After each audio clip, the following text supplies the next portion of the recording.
will follow your word, oh Lord, with every step I take. I will listen to you, oh Lord, for you will show me the way. 여호와여, 주의 분으로 나를 견책하지 마옵시며 주의 진노로 나를 징계하지 마옵소서. 여호와여, 내가 수척하여 싸우니 긍휼히 여기소서. 여호와여, 나의 뼈가 떨려오니 나를 고치소서. 나의 영혼도 심히 떨리나이다. 여호와여, 어느 때까지니까? 여호와여, 돌아와 나의 영혼을 건지시며 주의 인자심을 인하여 나를 구원하소서. 사망 중에는 주를 기억함이 없사오니 음부에서 주께 감사할 자 누구리까? 내가 탄식함으로 곰핍하여 밤마다 눈물로 내 침상을 띄우며 내 혀를 적시나이다. 내 눈이 근심을 인하여 쇠하며 내 모든 대적을 인하여 어두웠나이다. 행악하는 너희는 다 나를 떠나라. 여호와께서 내 곡성을 들으셨도다. 여호와께서 내 간구를 들으셨으며 여호와께서 내 기도를 받으시리로다. 내 모든 원수가 부끄러움을 당하고 심히 떨며 혼련히 부끄러워 물러가려다. 아멘. 구원의 조건은 두 가지입니다. 회개와 믿음입니다. 우리가 회개하지 않는 데 믿는다는 그것은 성경이 말씀하시는 불법이 됩니다. 그렇게 세워진 믿음을 모래 위에 지은 집과 같다라고 하는 것입니다. 우리가 믿는 믿음은 회개를 전제하는 것입니다. 회개는 너무나 중요한 것입니다. 다윗이라는 인물을 통하여서 발견하게 되는 참 하나님이 받으시는 회개가 무엇인지를 우리가 알 수 있는 것입니다. 출애굽 이후에 가나안 땅에 하나님이 이스라엘 나라를 세우시게 되는데요. 이 이스라엘 나라는 하나님이 통치하시는 그런 신정국가입니다. 하나님이요, 온니엘이라는 그런 이스라엘의 처음 사사를 세우시고 초대왕 사울에까지 342년 동안에 대략 한 16명의 사사를 세우십니다. 그리고 이들을 통하여서 하나님이 이스라엘을 다스리셨습니다. 그런데 이 이스라엘 백성들이요, 선지자 사무엘 때 하나님께 왕을 세워달라고 요청을 했습니다. 주변의 그 강한 나라들에는 모두가 왕이 있고 특별히 전쟁을 할 때 그 왕의 통치에 따라서 백성들이 일사불란하게 움직이는 것을 보게 됩니다. 이스라엘 백성들 마음에는 왕에 대한 그런 부러움이 있었습니다. 하나님께 자신들에게 왕을 세워달라고 요청을 하게 되는 결정적인 이유는요, 그 당시에 엘리 대제사장의 두 아들, 그 망나니 두 아들 홈리와 비느하스 때문이었습니다. 그리고 또 그 유명한 사무엘 선지자의 불의한 두 아들 때문에 이스라엘 백성들은 그들에게 실망을 하고 자신들에게도 왕을 세워달라고 요청을 하게 되는 것입니다. 이런 요청을 받으신 하나님은 그것을 기뻐하지 아니하셨습니다. 그러나 마침내 하나님이 백성들의 요청을 허락해 주시게 되는데요.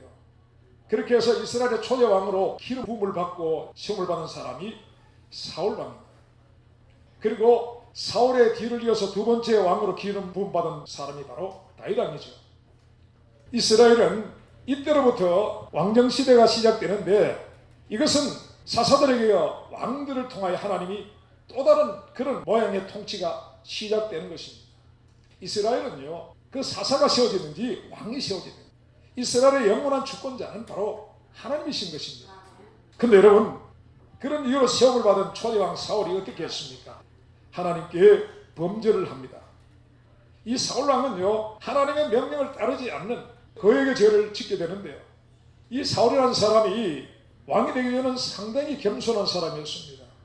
그랬던 사울이 왕이 된 이후에 그는 이스라엘의 주권자가 하나님이시라는 사실을 잊어갑니다. 그리고 이 이스라엘이라는 나라는 자신의 나라라는 그런 교만한 생각에 사로잡히게 됩니다. 성경에 기록된 사울의 죄는요, 크게 두 가지로 말씀을 드릴 수 있습니다. 첫 번째는 사울이요, 하나님이 그에게 주지 아니하신 직분, 곧 제사장의 직무를 임의로 행한 것입니다. 또 둘째는요, 하나님이 그에게 특별히 명령하신 아멜렉이라는 나라를 진멸하라는 명령을 그는 온전히 행하지 않았다는 것입니다. 그는 자기 욕심을 따라서 자기 뜻대로 그것을 행하게 되는데요. 고대 전쟁에는요, 전쟁에 승리하는 쪽이 전리품을 취하게 됩니다. 패한 자를 사로잡아 노예로 끌고 오고, 그리고 그들이 가진 모든 소유를 빼앗아 전리품으로 취득을 하게 됩니다. 그런데요, 하나님이 명령하신 이 아말렉과의 전쟁에는요, 그런 보상이 없는 전쟁이었습니다. 왜냐하면 하나님이요, 이 아말렉과 전쟁을 할 때 아말렉의 모든 사람, 그것이 남녀노인을 막론하고, 그리고 모든 짐승이든지 모조리 진멸하라고 그렇게 말씀하셨기 때문에 이스라엘 백성들이 그 전쟁에서 승리할지라도 그들이 얻을 전리품은 없는 전쟁이 되게 됩니다. 그런데 그런 사실을 그들이 잘 알고 그 아말렉과 전쟁을 하면서 큰 승리를 거두었습니다. 이 전쟁에서 이긴 백성들이 어떻게 하느냐 하면은, 아말렉을 이기고 보니까 그들이 가진 그런 살찐 양들, 살찐 짐승들을 보고 마음에 욕심이 생기기 시작. 그래서 살찐 양들을 그들이 전리품으로 취하려고 했대요. 그런데 이 사울왕이 어떻게 했냐면은 그 백성들을 두려워합니다. 그리고 백성들의 그 마음을 얻고자 해서 백성들을 꾸짖거나 만류하지 아니합니다. 그리고 이 사울왕 자신도 분명히 하나님은 모조리 진멸하라 하셨음에도 불구하고 그는 내가 이런 전쟁을 해서 이 적국의 왕을 사로잡아 라고 그것을 백성들 앞에 과시하고 싶은 그런 마음이 있어서 어떻게 하냐 하면은 아말렉 왕 아각을 사로잡아 이스라엘로 끌고 옵니다. 철저하게 하나님의 명령을 거역한 사울이었습니다. 이런 사울을 보시는 하나님은요, 성경에 하나님이 사울을 왕 삼으신 것을 후회하셨다라고 그렇게 기록하고 있습니다. 하나님은 사울을 피하십니다. 그리고 그런 사울을 대신해서 하나님이 다시 왕으로 세운 사람이 있는데요, 그 사람이 바로 다윗 왕입니다. 이 다윗은요, 초창기에 사울왕이 하나님께 버림을 받고 미치광이로 전락해가는 모습을 수금을 타면서 그 옆에서 너무나 자세히 지켜보았던 사람입니다. 그런 다윗이 사울이 죽고 난 후에 이스라엘의 두 번째 왕으로 등극을 하게 되는데, 이 다윗 왕도 하나님 앞에 범죄를 하게 되더라는 것이죠. 이것은 마치 사무엘이 엘리 제사장 가문에서 자라나게 되는데, 엘리 제사장 가문의 두 아들이 하나님 앞에 사악하고 망령된 행실을 행함으로써 그 가문의 저주가 임하는 것을 지켜보면서 자랐음에도 불구하고, 이 사무엘 선지자도 백성들로부터 뇌물을 받고 판결을 굳게 하는 그런 불의한 일을 행한 아들을 방치하였던 그런 사실이 있습니다. 그랬던 것처럼 다윗도 사울의 범죄함을 인하여서 그 가문이 하나님의 진노 가운데 참으로 파멸되어가는 것을 봤음에도 불구하고 다윗도 범죄를 했다는 것입니다. 정말 사람은 존재 자체가 악한 것 같습니다. 성경이 말씀합니다. 의인은 없나니 하나도 없다. 지난주에 나눴던 것처럼 이 다윗은요, 우리아의 아내 바세바를 빼앗고 그리고 자신에게 한없이 충성하는 우리아를 죽였습니다. 너무나 비열하고 사악한 방법으로 자신의 그 충복을 그렇게 죽였다는 것이죠. 하나님은 이런 다윗의 악한 소행을 지켜보고 계셨습니다.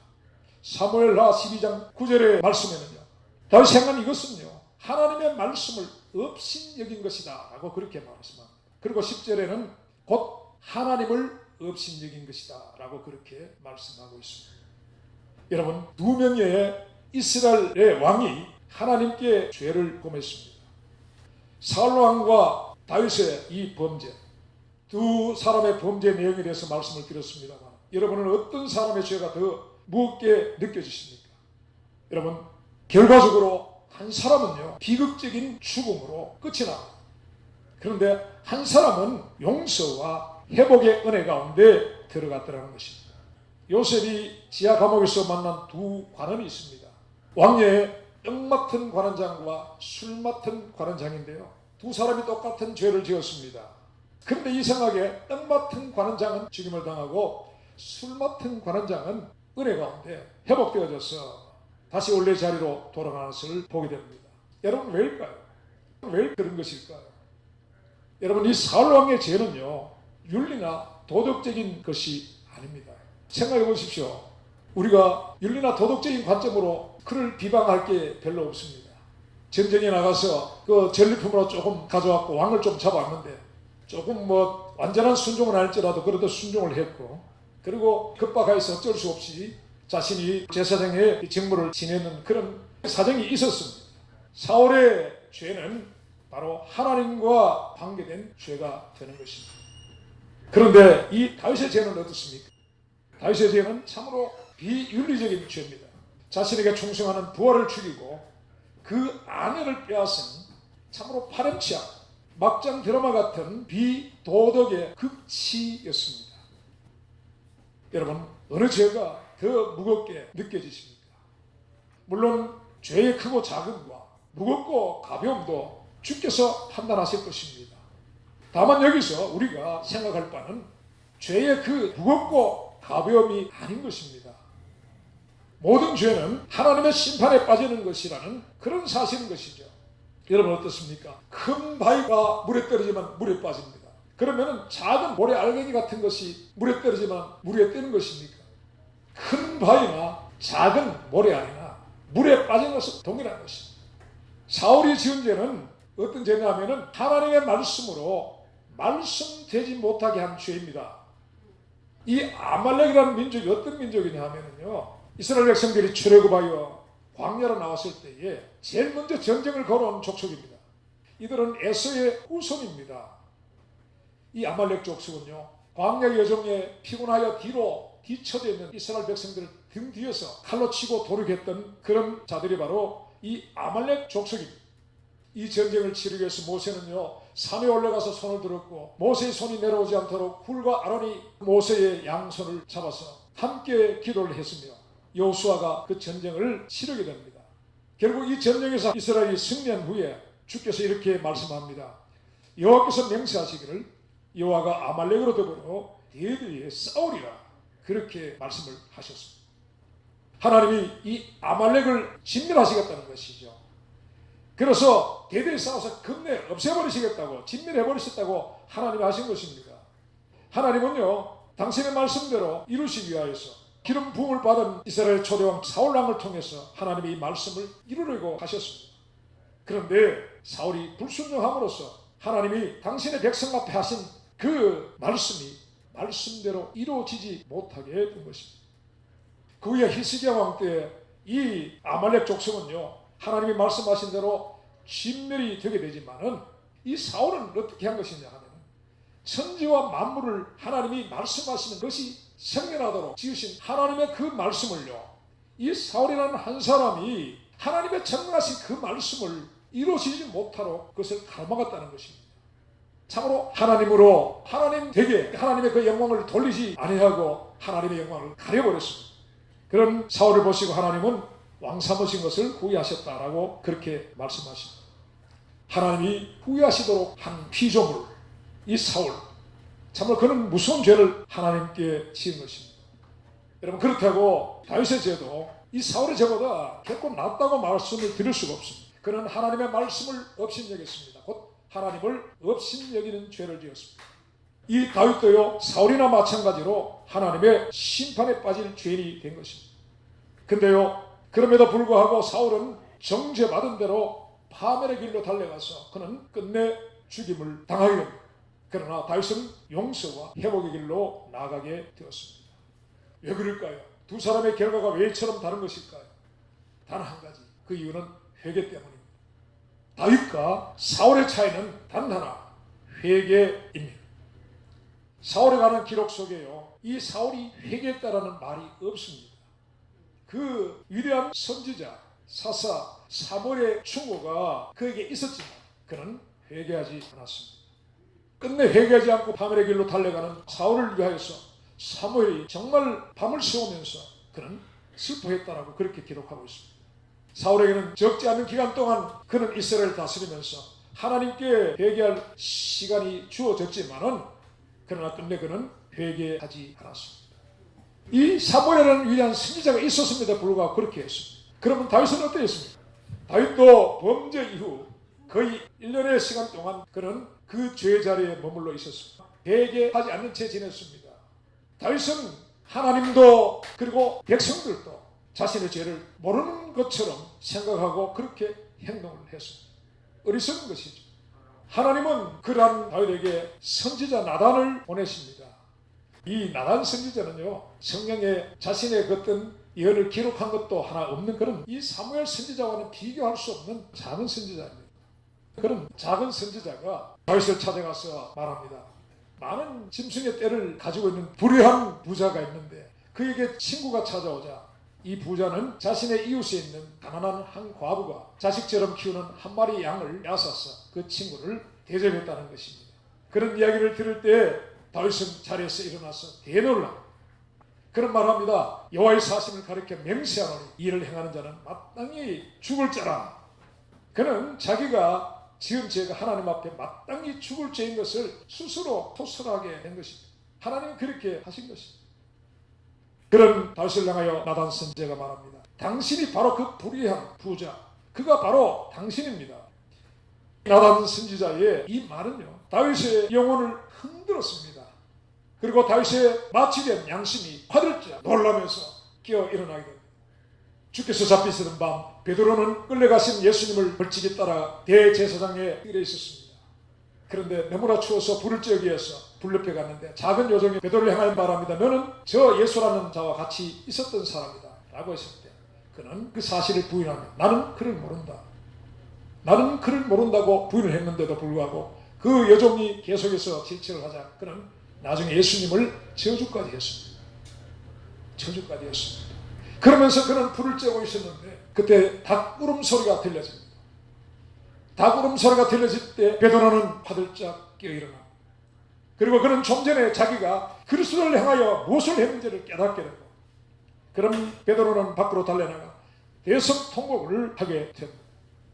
여러분, 다윗을 향한 나단의 이 외침에 다윗의 눈을 가리고 있던 죄의 비늘이 벗겨지게 된 것입니다. 다윗의 마음을 장악했던 혼미와 혼탁함이 거두어지기 시작하게 됩니다. 그때 다윗은 자기가 무엇을 했는지를 깨닫게 되는 것이죠. 사무엘하 12장에 그는 이렇게 말합니다. 내가 여호와께 죄를 범하였노라. 이렇게 죄로 마비되었던 양심이 깨어나면서 그는 자신이 우리에게 행한 악행을 어떻게 해야 할지를 모르는 것이죠. 피해 당사자인 우리아는 이미 죽어버렸습니다. 그가 죽였습니다. 그래서 그에게 진 죄의 빚을 그가 갚을 길은 사라지고 없는 것입니다.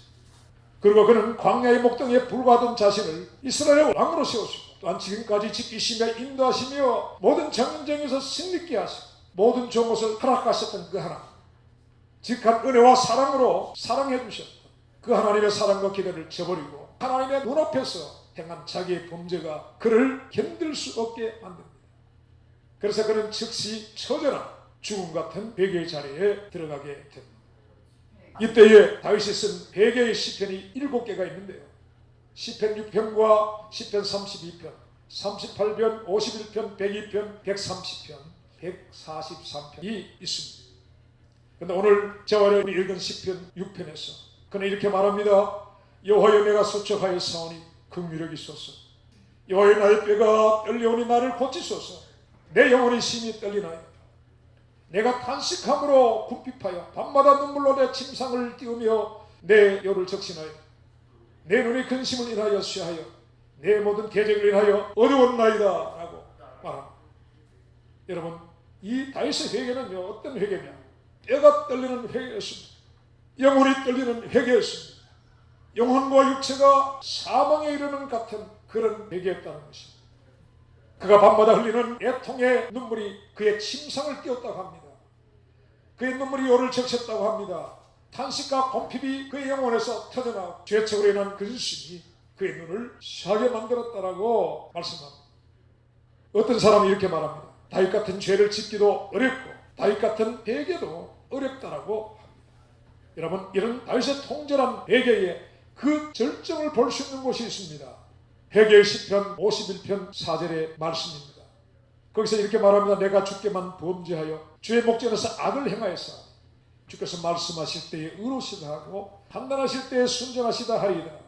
여러분, 이것이 무슨 말씀일까요? 무슨 말씀일까요? 내가 주께만 범죄하여 주의 목전에 악을 행하였사오니 주께서 말씀하실 때에 의로시다 판단하실 때에 순전하시다 하리이다. 여러분, 다윗은요 회개하면서 주의 용서와 회복을 간절히 원하였습니다. 그는 말합니다. 하나님이여 주의 인자를 쫓아 나를 긍휼히 여기시며 주의 많은 자비를 쫓아 내 죄가를 도말하소서. 나의 죄악을 맑게 씻기시며 나의 죄를 깨끗이 지하여 주옵소서. 그렇게 구합니다. 다윗의 간절한 바람은 그런 것입니다. 그런데 여러분, 그 길고도 깊고 죽음 같은 베개 끝에 그가 고백한 것은 무엇이냐?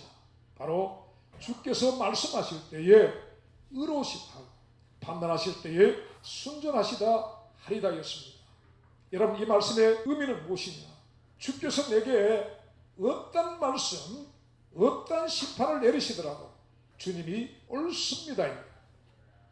주님이 나를 미워하셔서 왕의 자리에 끌어내리시고 주께서 나를 정죄하셔서 지옥의 판결을 내리시더라도 주님은 의로우시고 주님의 그 판결은 순전한 것입니다.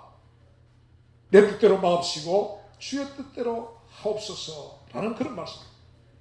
하지만 내가 지옥으로 떨어지는 순간까지 나는 주님을 찬양하겠습니다 라는 그런 의미의 말씀이 되는 것입니다.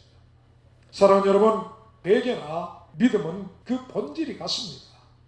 회개나 믿음은요, 바로 내 뜻대로 마옵시고 주님의 뜻대로 하옵소서입니다. 내가 원하는 것은 용서와 회복이지만 그런 하나님이, 의로우신 하나님이 그리 아니하실지라도 나는 주님을 찬양할 것입니다 라는 것입니다. 여러분, 이것이 진정한 회개라는 것이죠. 회개와 믿음의 가장 깊은 곳에는요, 무엇이 없습니까? 내가 없는 것입니다. 거기에는요, 주님만이 있을 뿐입니다. 나의 원함은요, 구원이고 나의 원함은 천국이지만 주의 원하심이, 나를 향한 주의 원하심이 심판이요, 그것이 지옥이라면 기꺼이 주의 뜻을 인정하고 불복하는 순종만이 그 안에 있을 뿐인 것입니다. 말하자면요, 주님만이 옳으신 것입니다. 여러분, 여기에는요, 억울함이 없습니다. 주께서 내게 어떤 판결을 내리시더라도 내 죄에 대한 그분의 의로우신 결정은 당연한 것이라는 것입니다. 다만 그분의 인자하심으로 죄인된 나를 긍휼히 여기시고 그 자비하심으로 내 죄가를 도말해 주시면 그저 감사드릴 뿐인 것입니다. 조나단 에드워드에게 누가 질문을 했습니다. 우리가 어느 정도로 죄를 깨달아야 표심의 은혜를 받을 수 있는 그 단계에 도달했다고 말할 수 있겠습니까? 라고 질문을 합니다. 이러한 질문에 에드워드는 말합니다. 자기가 지옥에 가야 마땅할 존재라고 생각할 정도로 죄를 철저히 깨달아야만 한다라고 그렇게 대답합니다. 그리고 말합니다. 인간은 자기가 지옥에 합당한 존재임을 깨닫기 전에는 자신의 죄책을 철저히 인식했다고 할 수 없다. 또한 자기가 속수무책임을 깨닫기까지는 자신의 비참함을 철저히 깨달았다고 말할 수도 없다. 좀 더 리얼하게, 지옥의 문턱에서 벌벌 떨면서 절망하고 있을 때 사람은 그때서야 하나님의 은혜를 받을 준비가 된다라고 그렇게 말합니다. 이어서 말합니다. 영혼이 지옥의 구덩이의 가장 자리에 떨면서 있을 때, 그리고 자기 자신으로부터 도움에 대한 완전히 절망했을 때에 비로소 구원의 소식을 기쁘게 받아들일 준비가 된다는 것입니다. 그럴 때 복음은 그에게 참으로 기쁜 소식이 되고 그리스도는 아주 귀하게 여겨진다라고 그렇게 말했습니다. 여러분, 우리가 복음을 들으면서 복음에 대한 별다른 감동이 없다라는 말은 바로 우리가 아직 회개하지 않았다라고 하는 것입니다. 다윗은요, 자신의 죄와 비참함에 의해서 깨닫는 순간 그는 죽음 같은 회개의 자리로 내려갔습니다. 그리고 그는 그 죄에 대한 심판이나 죄의 사심을 주님의 주권에 맡기고 그저 그는 주의 긍휼과 자비만을 구했습니다. 사랑하는 여러분, 이 땅에서 우리의 죄사함을 주께 요청할 수 있는 근거와 이유가 여러분 우리에게는 전혀 없습니다. 여러분, 오직 그 이유와 근거가 있다라면요, 그것이 우리에게 있지 않고 주께만 있다라는 사실. 여러분, 오직 주 안에 있는 긍휼과 자비하심 때문입니다. 주 안에 있는 그 긍휼하심과 자비하심을 우리가 바라면서 우리는 그저 그분 앞에 엎드릴 뿐이라는 사실인 것입니다. 여기서 참 회개한 자의 자세가 나오는 것입니다. 사해 주시면 너무나 감사한 것입니다. 사하지 않으셔도 주님의 말씀과 판결을 의로우시더라고, 순전하시더라고, 찬양하는 것이 회개자의 자세인 것입니다. 이것이 회개하는 자 다윗의 자세였다는 것이죠.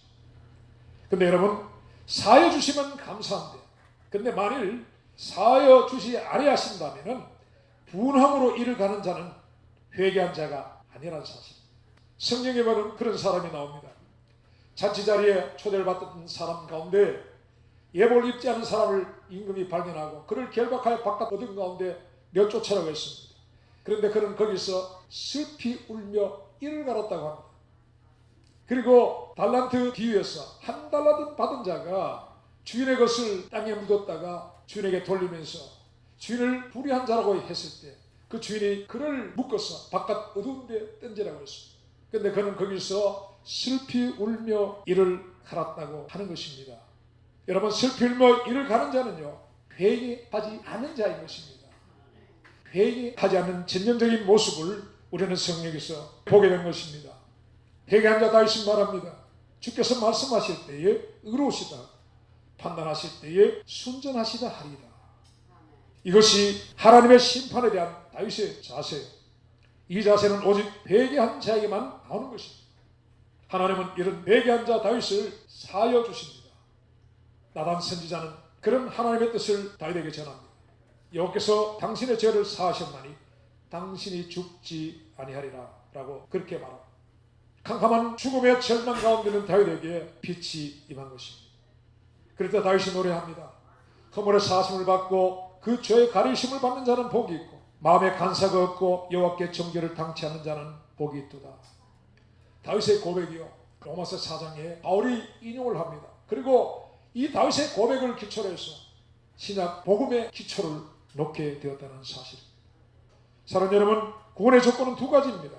회개하고 복음을 믿으라. 여러분, 오늘 우리는 이 다윗의 회개를 통하여서 주께서 구원을 위하여 요구하시는 회개가 어떤 것인지를 보게 된 것입니다. 여러분, 다윗의 이 회개가 바로 하나님이 요구하시는 회개라고 하는 것입니다. 사랑하는 여러분, 오늘 이 시대 교회에서 정말 중요시 되지 않고 신앙의 작은 액세서리 정도로 여기는 회개는요, 그러나 성경은 구원의 필수 조건이라고 말합니다. 회개 없는 구원은 없습니다.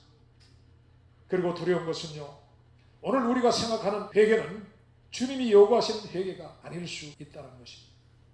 우리는 회개를 그 일에 대한 후회 또 반성 정도로 생각하는 경우가 많습니다. 이것은 회개가 아닙니다.